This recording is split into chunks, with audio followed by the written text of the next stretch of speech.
ഞങ്ങളുടെ കൂടെ വന്ന ആള് പറഞ്ഞു കേട്ടിട്ടാന്ന് തോന്നുന്നു. കേണൽ സർ തീ പിടിച്ച പോലെ നിൽക്കുന്നുണ്ട് അവിടെ.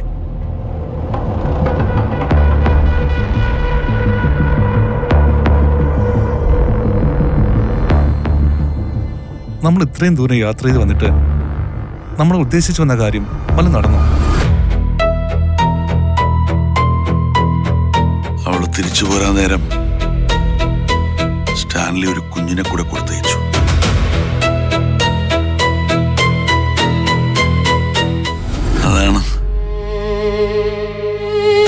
അതാണ് അലീന.